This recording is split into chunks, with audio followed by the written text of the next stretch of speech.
3 trailer breakdown, Easter. You see what New Rockstar has to say about this? Check this out.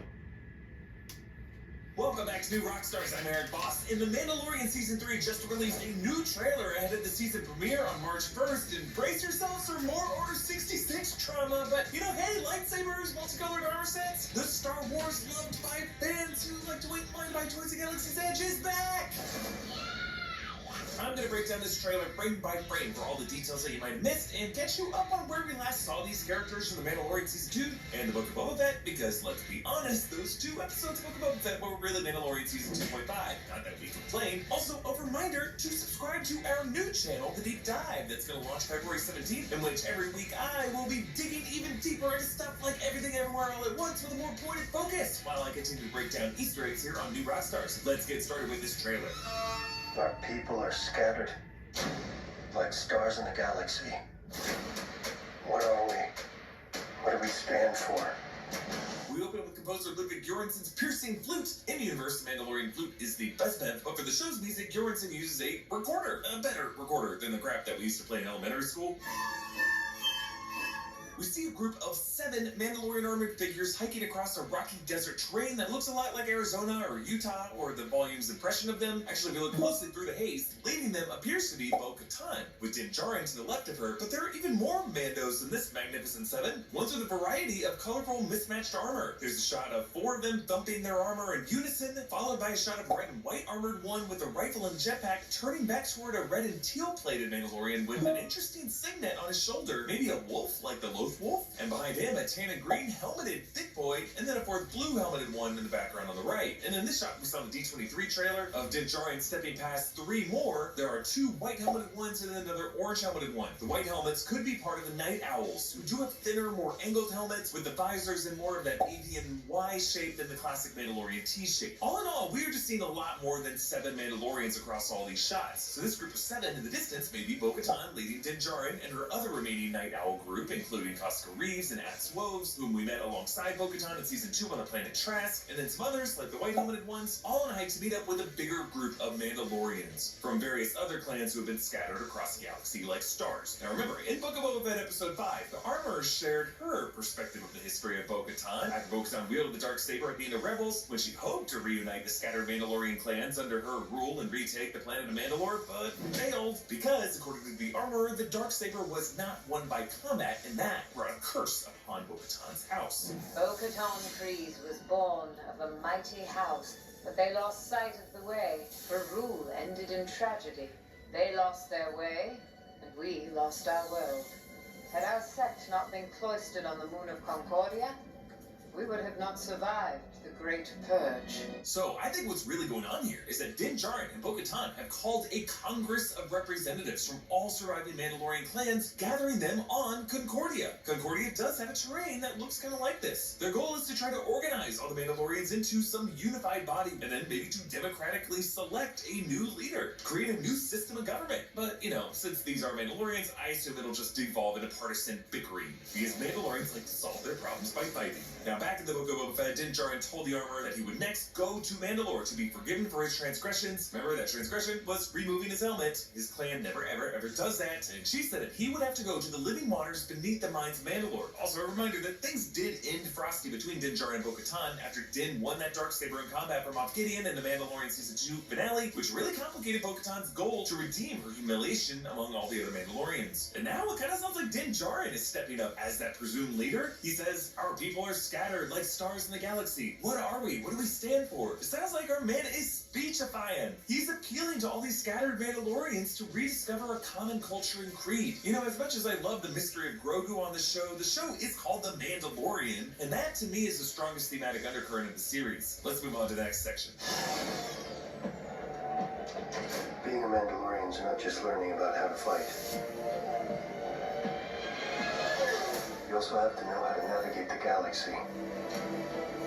So Din Djarin pilots his N1 Naboo starfighter. Remember, he got that from Pelimoto in the Book of Boba Fett. They remodeled it silver. The original astromech port replaced with this bubble dome jump seat for Grogu to ride in. Now, in another shot, Grogu actually moves back to Din's lap. I guess the back seat too far away from Papa. It actually looks like here that Din is sleeping as an astromech pilots from the back from a new port that is located behind Grogu's jump seat. Now, this fighter is flying at freaking hyperspeed, which is pretty crazy because the Kineso switch that Moto installed previously only allowed it to accelerate to really high speeds that looks like hyperspeed, but really was not hyperspeed fully. It's just not common for fighters of this size to have room for hyperdrives, but you know, with Luthen Rael's Bondor Hallcraft and Andor, just seems to be something Star Wars is doing more often. Now, Din Djarin tells Grogu that to be a Mandalorian means learning how to navigate the galaxy, which is pretty sad because it means that to Din Djarin, a definitive aspect of Mandalorian lifestyle is to be a wanderer. On to the next clip. That way, you'll never be lost.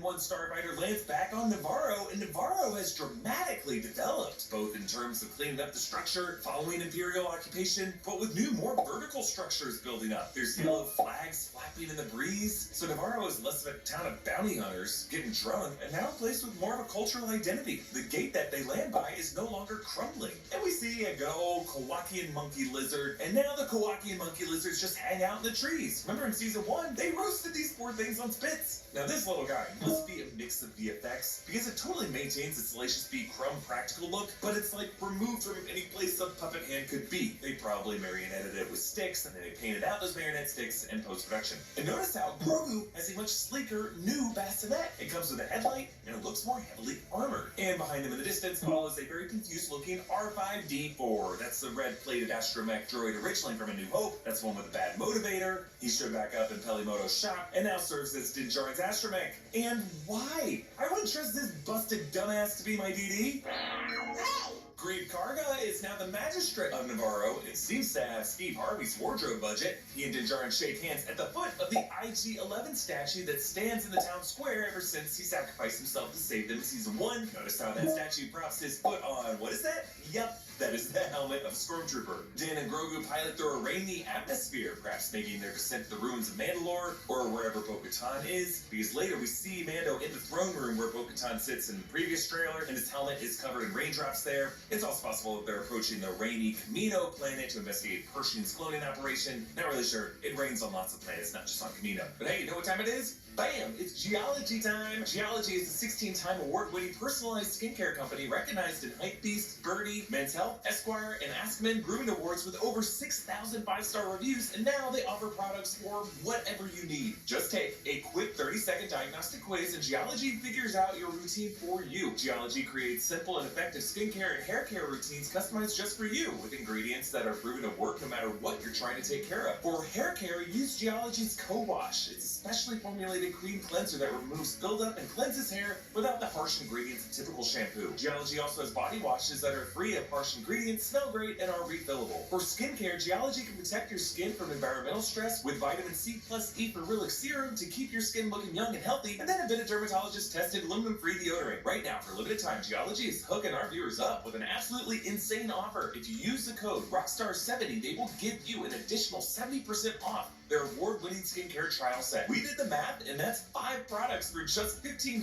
On top of that, you can take an additional 30% bonus offer on one of their brand new skin, hair, and body products of your choice when you add that to your trial. To get started, just click the link in the description. On to the next section. I'm going to Mandalore, so that I may be forgiven for my transgressions. May the Force be with you! This is the way. Okay, we see close-up of a Beskar ladle dipping into water, as we once again see this clip from the Book of Boba Fett when Din Djarin tells his intentions to the armorer. Then we see from overhead the ruins of this Mandalorian city. Perhaps this is Sundari. That is the dome city that seemed to be the one that got bombed in the armorer's story in the Book of Boba Fett. But notice the fields of green to the left of the ruins. These are likely fed by the living waters of Mandalore and are proof that these springs still flow. Now, we got a lot of folks asking if this astromech is Chopper from Rebels. No, this is R5-D4, who, again, for some reason, Mando is allowing to astromech pilot is N1. Chopper will appear in Ahsoka, so you're gonna have to wait until then to hang out with that little war criminal. I honestly don't know why you all love him so much. He's a crabby little turd. He should burn in droid hell. The N1 pilots threw celebratory fireworks. Maybe Tatooine is celebrating Life Day, or the anniversary of the second Death Star destruction Battle of Endor, and Din Djarin lets Grogu flip the Kineso switch. How nice of them. Moving on. Something dangerous happening out there. And by the time it becomes big enough for you to act, it'll be too late. Whoa, we got a few blub shows here. First off, we are back on Coruscant. This is the first time we've seen it in live action in this era of Star Wars, I guess since George Lucas added it to the victory montage of the Return of the Jedi Special Edition. And our old friend, Dr. Pershing, is visiting. Remember, he was the one trying to get Grogu's genetic material in Season 1 on behalf of Moff Gideon. And based on the Camino and looking patch that he was wearing at that time, the assumption has always been that it could be part of some Palpatine cloning plot. Captain Carson Teva returns with a new patch of his own that looks a bit like a Rancor, if you ask me. He warns of something dangerous happening out there. Perhaps the rise of the First Order. We enter a cave with light pouring in from above and a blue glow in the distance. Maybe the mines of Mandalore leading to the living waters. And Mando pulls an old helmet out of the dirt, or maybe out of the ash. This could be one of the victims of Sundari's bombing. When those droids were roaming through the ash, we did see some Mandalorian helmets buried in the foreground. And then perhaps the most striking shot in the trailer, a scene from the Jedi Temple as 4 Jedi with their lightsabers drawn, bracing for someone with another lightsaber cutting through a door. Now, I checked, these 4 Jedi are not any Jedi that we know. None of these 4 are Syndralic. We saw security footage of Anakin killing him somewhere else. But yes, this does look like this season will return,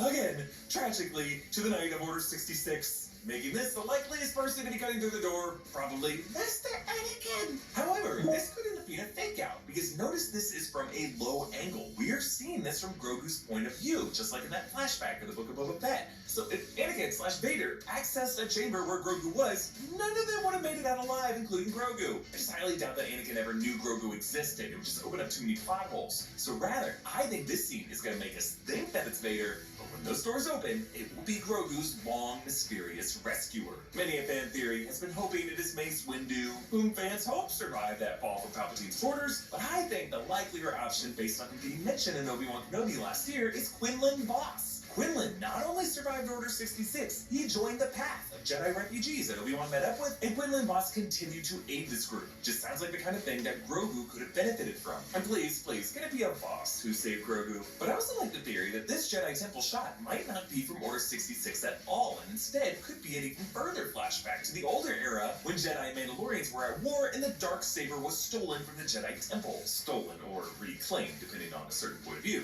I like the idea, and I hope we see that Tar Vizsla history at some point. I just don't know about that. These Jedi robes look period specific to the time of Order 66, and back in the older days, Jedi wore different kinds of clothing. On to the next clip. Hang on, kid.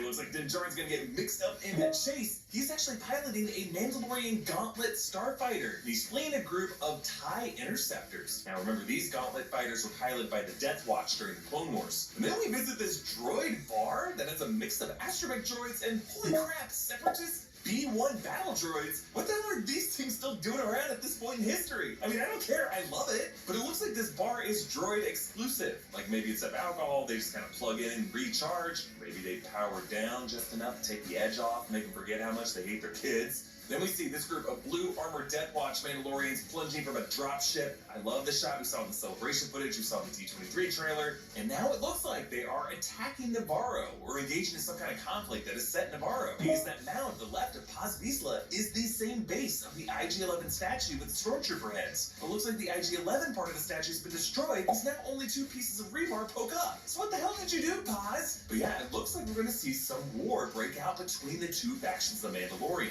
One faction being the Death Watch, Children of the Watch, and another faction being headed by Bo-Katan and Din Djarin, the Night Owls, and whatever other allies from the scattered clans the Mandalorians are able to recruit. And part of this fight, we see a Mandalorian tripping a Nikto to the delight of these Anzellans. This is the same race as Babu Frick, the best thing to come out of the Rise of Skywalker. On to the last clip. This is the way.